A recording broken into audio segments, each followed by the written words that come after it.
이 아침 우리에게 주시는 하나님의 말씀 잠언 11장입니다.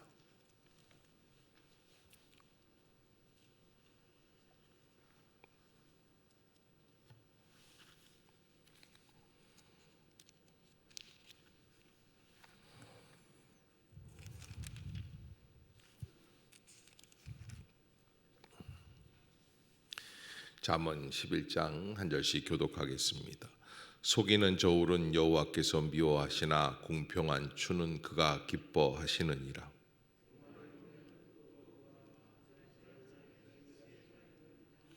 정직한 자의 성실은 자기를 인도하거니와 사악한 자의 패역은 자기를 망하게 하느니라.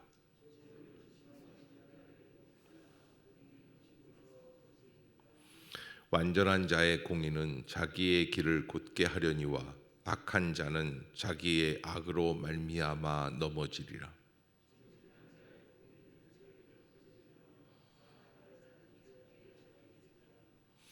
악인은 죽을 때에 그 소망이 끊어지나니 불의의 소망이 없어지느니라.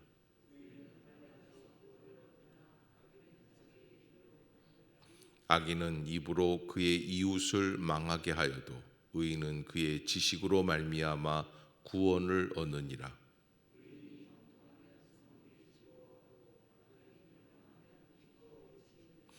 성읍은 정직한 자의 축복으로 인하여 진흥하고 악한 자의 입으로 말미암아 무너지느니라.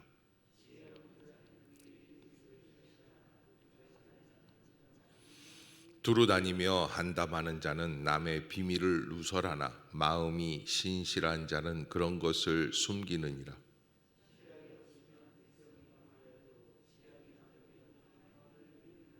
타인을 위하여 보증이 되는 자는 손해를 당하여도 보증이 되기를 싫어하는 자는 평안하니라.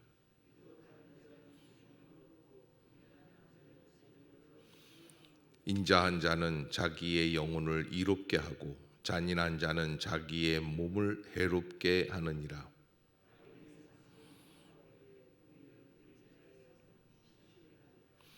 공의를 굳게 지키는 자는 생명에 이르고 악을 따르는 자는 사망에 이르느니라.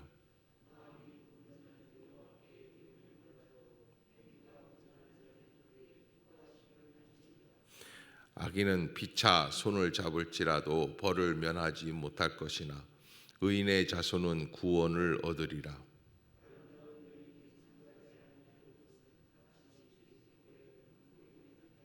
의인의 소원은 오직 선하나 악인의 소망은 진노를 이루느니라.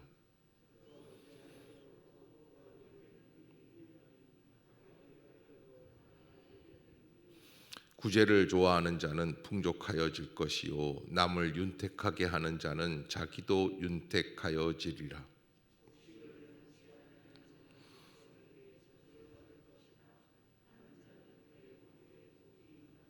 선을 간절히 구하는 자는 은총을 얻으려니와 악을 더듬어 찾는 자에게는 악이 임하리라.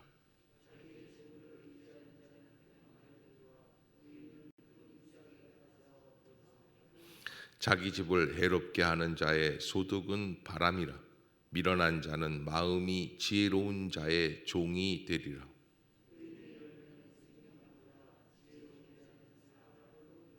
보라 의인 함께 봅시다.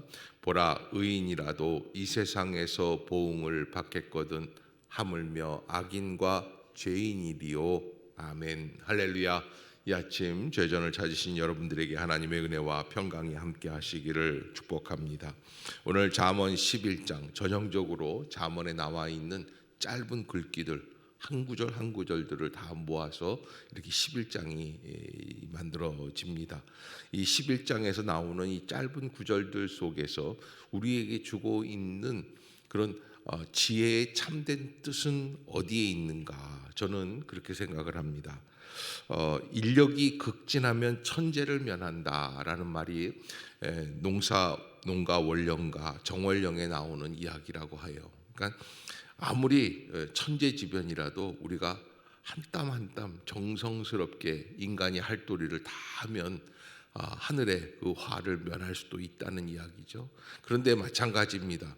우리가 하나님 앞에서 어떠한 삶을 살아야지 될까?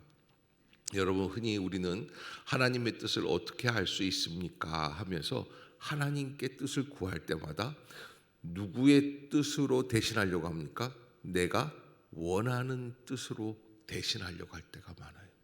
하나님의 뜻을 구한다고 생각하지만 본질적으로는 자기가 원하는 것을 취하게 되어 있다는 말이에요. 그래서 그런 속담이 있어요. 우리 마음속에 무슨 뭐 빨간 늑대와 파란 늑대가 있는데 누가 더 나중에 최후의 승자가 될 것이냐. 뭐 인디아들이 그런다는 거예요. 그래서 뭐라 그러냐면 내가 원하는 늑대가 살아남게 되어 있다는 거예요. 내가 원하는 늑대가 뭡니까? 내가 원하는 바람 쪽으로, 내가 원하는 쪽으로 나아가게끔 되어 있다. 그런데 오늘 말씀은 그런 내가 원하는 쪽으로 가려고 하는 그 발걸음을 멈추게 하고 하나님께서 원하시는 참된 지혜는 무엇일까를 알려주는 거죠. 처음에 저울을 속이면 내가 이윤이 많이 남을 것 같습니다. 그러나 결국에 보면은 공평한 추가 진정한 축복을 가져다 주는 것이다 라는 것을 깨달아야지 돼요. 그래서 아무리 내가 인간적인 얕은 지혜를 가지고 돈을 많이 벌면 그것으로 부요한 삶을 살 것 같지만 그렇지 못하다. 그래서 속이는 저울은 여호와께서 미워하신다. 그러니까 여러분, 이 세상을 살아갈 때 저울을 속여서 팔면은 장사가 잘 되겠습니까? 안 되겠습니까? 처음엔 잘 되죠. 여러분들이 저울 가지고 장사를 한 번도 안 해보셨기 때문에 무슨 대답을 해야 될지를 모르시는 것 같은데 잘 됩니다. 근데 여러분, 천상 나중에는 어떻게 됩니까? 망하게끔 되어 있어요. 드러나게끔 되어 있습니다. 그래서 공평한 추를 하나님이 기뻐하신다 그렇게 되어 있어요. 그러기에 장사라고 하는 것은 그저 무조건 내가 편한 대로 내가 원하는 대로 하면 다 이루어지는 그게 장사가 아니라는 거예요. 여기 오늘 본문에서도 그러면 이 장사 잘하라고 하는 이야기입니까? 아니요. 인생을 살아갈 때 정말 진정한 공평한 추가 무엇인가를 생각해 봐야지 돼요. 그러면 사람들은 대부분 어떻게 해야 공평한 추라고 생각합니까? 내가 원하는 방식대로 해야 공이라고 생각해요. 그러나 그렇지가 않습니다. 하나님 보시기에 공평한 추는 무엇인가? 이것을 생각해 볼 수 있어야지 돼요. 그러면 우리가 하나님 앞에서 하나님이 기뻐하시는 쪽으로 나아가기 위해서 어떻게 해야지 되느냐? 2절에 보면은 교만하지 말아라. 2절 한번 읽어봅시다. 시작. 교만이 오면 욕도 오거니와 겸손한 자에게는 지혜가 있느니라. 아멘. 인간이 왜 교만합니까? 교만한 것은 내가 뭔가를 잘하기 때문에, 자신이 있기 때문에, 뭘 많이 갖고 있기 때문에. 그래서 사람이 들어갈 때 마음하고 나올 때 마음이 다르다고 그러지 않습니까? 돈을 많이 모으게 되면 그 사람은 분명히 교만한 길로 가게끔 돼 있어요. 지금 여러분들 생각 속에 돈이 없으니까 그렇지, 그저 한 10억, 20억, 한 100억쯤 있다고 생각해 보세요. 여러분 100억 정도 갖고 있으면 새벽기도 나오는 거 쉽겠어요? 절대 어렵습니다. 이거 뭐 죽을 때까지 쓸 돈 다 있는데요. 그런데요, 그 100억을 갖고 있으면서도, 아니 1000억을 갖고 있으면서도 주님 앞에 나와 기도하는 사람들이 있어요. 그 정도쯤 돼야 하나님 앞에서 그저 주시는 은혜의 축복을 감당할 수 있다는 거예요. 그래서 절대 우리가 갖지 말아야 될 게 교만이라는 거예요. 내가 자신 있다, 내 생각이 옳다, 내 기준이 잣대가 척도가 되어야 한다 하는 분들이 있어요. 이렇게 되면 문제가 심각합니다. 그래서 교만이 오면 욕도 오거니와 겸손한 자에게는 지혜가 있다. 알아도 모르는 척하고 기다리고 있는 것, 하나님의 뜻을 인정하는 것, 더 나아가 하나님이 내게 주신 지금의 상황을 어떻게 합니까? 인정하는 거예요. 교만하면 왜 불만이 나오죠? 왜 이런 삶을 살까? 왜 내게는 이런 게 부족할까? 근데 여러분 가만히 가만히 생각해 보세요. 부족한 게 있으면 남는 것도 있어요. 예, 어려움이 있으면 즐거움도 있어요. 이 세상은 내가 원하는 대로만 다 이루어지는 것은 아니에요. 그래서 내가 나만 안 갖고 있는 것 같고 나만 부족한 것 같지만 가만히 보면 그렇지가 않다는 겁니다. 그래서 우리가 하나님 앞에서 교만하지 않고 겸손한 마음으로 우리에게 주어진 하루하루의 삶을 감사함으로 믿음으로 감당해 나가는 것. 아멘. 그게 진정한 지혜의 삶, 겸손한 삶입니다. 이 겸손한 삶을 살려고 할 때 우리가 여기 3절에도 보면은 정직한 자의 성실은 자기를 인도하거니와 사악한 자의 패역은 자기를 망하게 하느니라. 그러니까 여러분 1절하고 2절하고 3절이 다 다른 것 같은데 다 똑같은 얘기예요. 정직한 자의 성실은 어떤 겁니까? 1절에서 말하는 공평한 주예요. 2절에서 말하는 겸손한 사람이에요. 그런데 사악한 자의 패역은 뭡니까? 여러분 참 이상하게 TV 같은 드라마 같은 데서 보면은 악한 사람들 머리를 쓰는 것도 어쩌면 그렇게 탁월하게 쓰는지 몰라요. 난 깡패 같은 놈들도 그냥 어떻게 이렇게 그러면 세상 돈은 다 그 사람들이 벌어야 돼요. 근데 그렇습니까? 아니요. 망하게 돼 있어요. 왜 그렇습니까? 하나님께서 그런 길을 기뻐하시지 않기 때문에, 미워하기 때문에. 그래서 여기 사악한 자의 패역이라고 그랬는데 사악한 자의 패역은 망하게 한다. 결국에는 망하게 된다라고 하는 거예요. 재물은 진노하시는 날에 무익하나 공의는 죽음에서 건진다. 그래서 돈을 많이 갖고 있는 사람이 마지막에 승자가 될 것 같지 않습니까? 인생을 참 잘 살았다. 이거 100억만 있으면 이 세상에서 뭐 부러운 게 있을까? 떵떵거리면서 끝까지 잘 살 수 있지 않을까라고 생각하는 것 자체가 미련 곰퉁입니다. 그렇지가 않아요. 그래서 인생을 살다 보면 진노하시는 날이 찾아온다는 거예요. 진노하시는 날.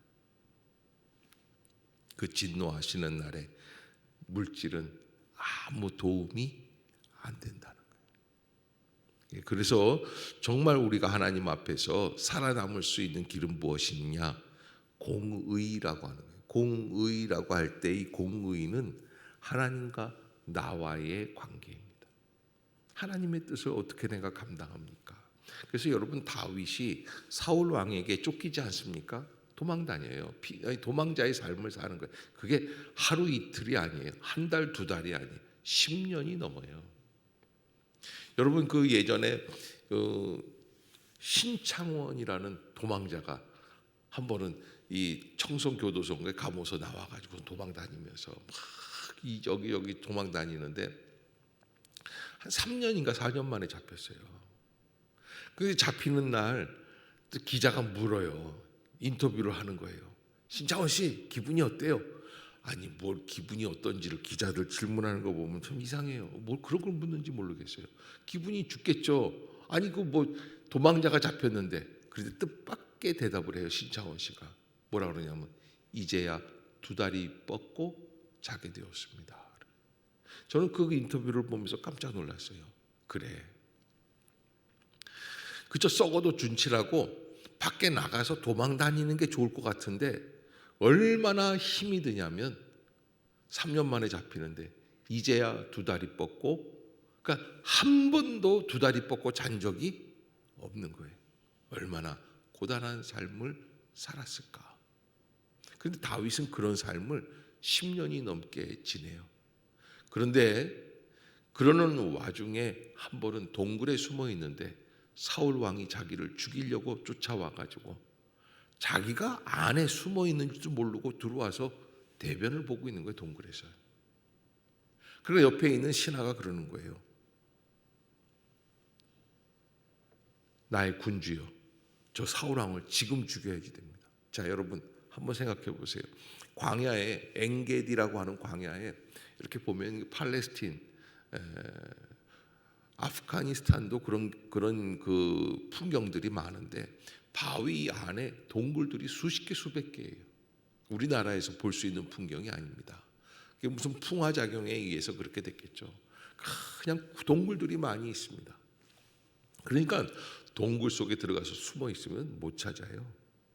이 베트남 전에서도 이 베트콩들이 이 공산군들이죠. 땅을 파고 들어가서 굴을 만들고 땅 속에 숨어 있는 거예요. 그러니까 못 잡아요. 그래서 미군이 진 거예요. 어디서 어떻게 튀어나올지를 모르는 거예요. 죽인 줄 알았는데 살아 있어요. 왜? 땅 속에서 다 연결이 돼 있으니까요. 그러니 다윗이 숨어 있는 굴에 사울 왕이 들어온 거는 우연입니까? 필연입니까? 왜 대답들을 못하고 그렇게? 에? 죽이라는 뜻이에요? 살리라는 뜻이에요? 죽이라는 뜻이죠. 하나님이 주신 적절한 기회죠. 이제 그만 도망 다녀도 되는 거예요. 그런데 그때 다윗이 그걸 멈춰요. 아서라. 그리고서는 대변을 보고 있는 사울 옆으로 가가지고 사울 왕의 옷을 잘라요. 몰라요, 사울은. 근데 여러분, 한 번은 또 저 수색대가 이렇게 들어와가지고 사울 왕이 한 가운데, 수색대 한 가운데서 탁 밤에 잠을 잡니다. 다윗이 칼을 들고 찾아가요. 그러니까 아마 찾아갈 때는 죽이고 싶어서 갔을 거예요.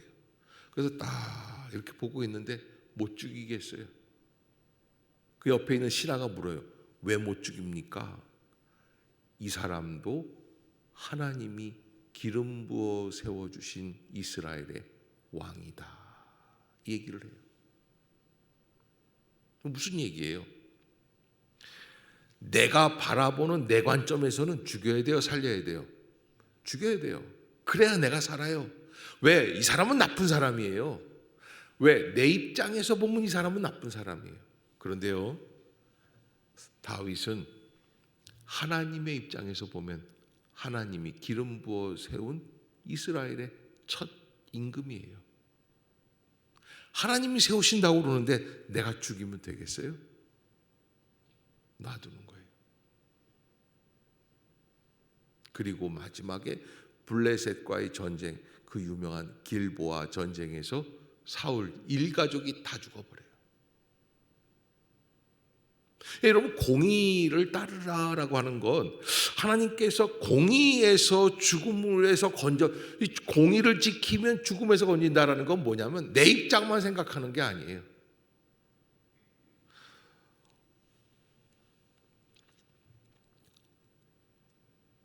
처음에는 여자가 이뻐서 결혼을 했는데 결혼하고 보니까 옆집에 더 이쁜 여자가 왔습니다. 자, 바꿔 타야 됩니까? 안 바꿔 타야 됩니까? 다 여자분들만 계셔서 내 질문이 좀 불리하긴 한데, 예? 바꿔 타야 돼요? 안 바꿔 타야 돼요? 더군다나 마누라가 막 잔소리도 심하고 살다 보면 그냥 뭐 지멋대로 살고 뭐 이제 뭐 한 20년 30년 되면은 그 다음부터는 뭐 꺼릴 게 하나도 없단 말이에요. 그런데 여러분, 내가 보는 입장에서 저 여자는 버려도 될 것 같은 그런 상황이라고 할지라도 두 사람을 만나게 하신 분은 누구예요? 하나님이에요. 그러니까 우리가 내 감정, 내 눈에 보이는 게 좋아서 사랑하는 거는 그건 내 사랑이에요. 이 공이라는 거는 나와 너만 있는 게 아니라 그 사이에 누가 계시는 거예요? 하나님이 계시는 거예요. 아멘. 여러분, 이 구절 하나만 여러분들이 잘 간직하고 있어도 오늘 하루를 참된 지혜로 살아갈 수 있을 거예요. 대부분 내가 보는 관점에서 저 사람이 좋은 사람이냐 나쁜 사람이냐를 생각해요. 그러나 그 사이에 누가 계신다? 하나님이 계시는 거예요. 그 하나님 앞에서 겸손하고 하나님의 그 역사를 인정하는 것, 그것이 믿음이에요. 그래서 5절에 보면 완전한 자의 공의는 자기의 길을 곧게 하려니와 악한 자는 자기의 악으로 말미암아 넘어지리라. 자기의 악이 뭘까요? 자기가 원하는 대로 하는 거예요. 자기가 편하는 대로 하는 거예요. 그런 사람들은 어떻게 되는 거예요? 넘어지게 된다는 거예요.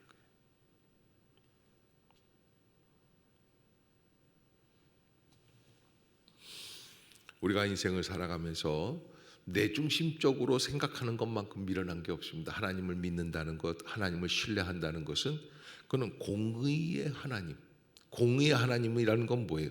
지금은 내 눈엔 이상하게 보이지만 하나님의 뜻이 계실 거야. 아멘. 그리고 기다리는 거예요. 그 나중에 지나가다 보면 아하, 그게 맞아요. 하나님이 오라요. 여러분, 오늘 같은 날도 갑자기 영하의 날씨가 됐다고 추워요. 아니, 꽃들은 말이죠, 꽃망울 다 머물고 저 남쪽에 가보면은 남쪽에는 꽃들이 다 피기 시작하고 그 예쁜 꽃들이 나오기 시작을 합니다. 근데 꽃 다 나오게 하고선 추운 거는 비겁한 거예요. 죽으라는 얘기 아니에요. 뜻이 있어요, 없어요? 뜻이 다 있어요. 무슨 뜻인지 지금은 몰라요. 그러나 아하, 그게 옳았을 것이다. 여러분, 우리가 인생을 살 때 내 입장에서만 생각하지 말고 하나님의 입장에서 생각하는 게 공의다. 아멘.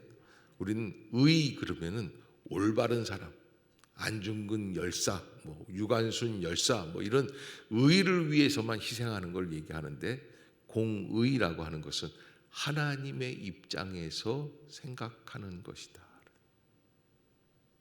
그래서 하나님이 우리에게 주어진 이 상황들을 믿음으로 감당하고 하루하루를 살아내는 것입니다. 그때 진정한 은혜. 그래서 여기 10절에 보면은 그런 사람들이 많아질 때 어떤 일들이 벌어지느냐. 10절 시작. 의인이 형통하면 성읍이 즐거워하고 악인이 패망하면 기뻐 외치느니라. 아멘. 그래서 마침내 하나님이 원하시는 의인은 무엇이고 하나님이 판단하시는 악인은 무엇인가. 여러분, 가만히 보면 의인이 형통할 때 즐거워하는 사람들이 있어요. 야, 저 사람 참 잘 돼서 내 마음이 기쁘다, 이런 거 있잖아요. 그런데 누구 죽으면 아우 속이 시원해 이러면 이건 문제 아니겠어요? 어떻게 해야 그런 길에 이르게 될까를 잘 생각하고 살아가라는 거예요. 그래서 사람들이 함께 기뻐하고 함께 즐거워하고 함께 축복할 수 있는 인생을 살아가자라고 하는 거예요. 오늘 본문에서 여러분들이 얻을 수 있는 지혜가 아닐까 생각이 됩니다. 이 지혜, 의, 하나님과의 관계에서 나오는 공의, 이게 하나님께서 볼 때 사람과의 관계에서만 이루어지는 사람과 사람 사이에서의 의리만을 지키는 것이 아니라는 거예요. 하나님과 사람, 사람과 사람, 이 두 가지 양면성을 다 바라보고 살아가는 거예요. 여러분, 우리가 오늘 하루를 살아갈 때 나는 어떻게 살아갈까? 내게 주어진 이 모든 환경을 정말 주관해 주시고 인도해 주시는 하나님이 따로 계신다라는 것, 여러분들이 꼭 잊지 마시고 믿음으로 삶을 살아내실 수 있는 우리 모두가 되시기를 주의 이름으로 축복합니다. 기도하겠습니다.